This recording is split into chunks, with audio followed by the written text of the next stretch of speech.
So I came to the church when I was 18, which is shockingly like half my life ago. And when I came, my husband and I, who weren't my husband and I at the time, we had nothing. I mean, we were working part-time jobs. I was living in somebody's attic. So we had no money. But even back then, we knew we were called to give. That was the call that was put out by our pastors. And so we just decided to say yes and figure out ways to make it work. So from the get-go, Greg and I were really used to giving sacrificially toward the house of God. But as we got married and we moved into our first home, we continued to be able to increase our giving, which was really exciting. And when we would do things like Kingdom Builders, we definitely made it a budget item. There was a line that was specifically Kingdom Builders. We would give the same amount every month, and that was great. That was that made it easy to remember, easy to give.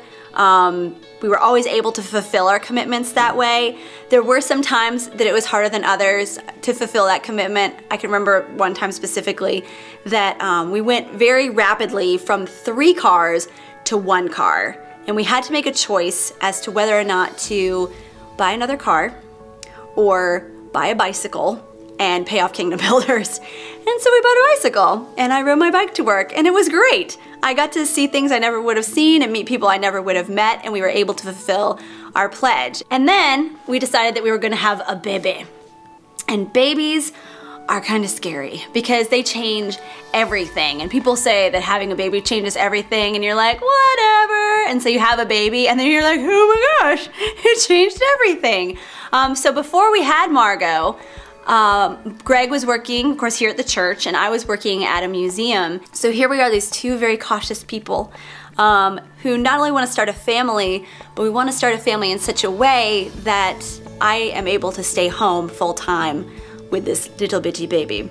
So what that was going to mean was we were going to lose half our income. So my initial response was to start throwing as much money as humanly possible into our savings account, which was great, and it was smart to do that, to have that cushion.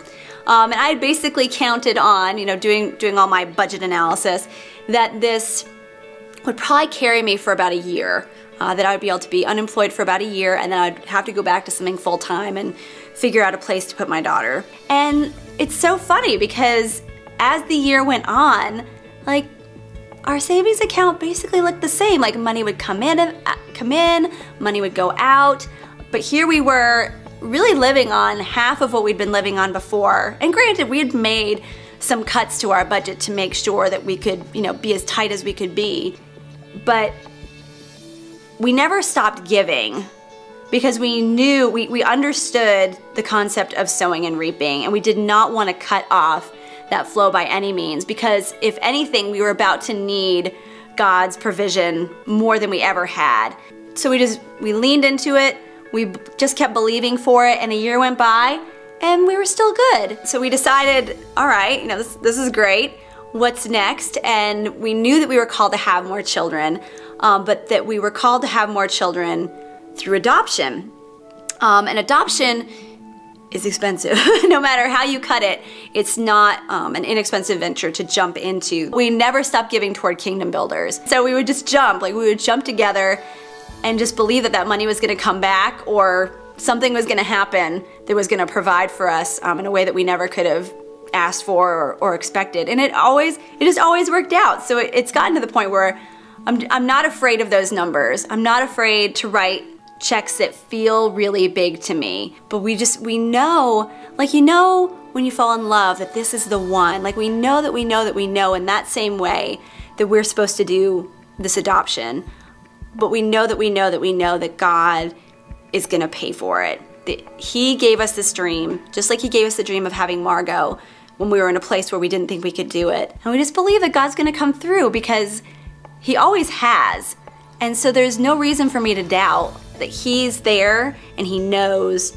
And He's, not only does He know for this season, but He knows for the next season. And it just works out. It doesn't make any sense. And I'm a total nerd. I'm the total nerd. I'm the one who does the budget. I see the numbers. They don't make sense because God takes care of it.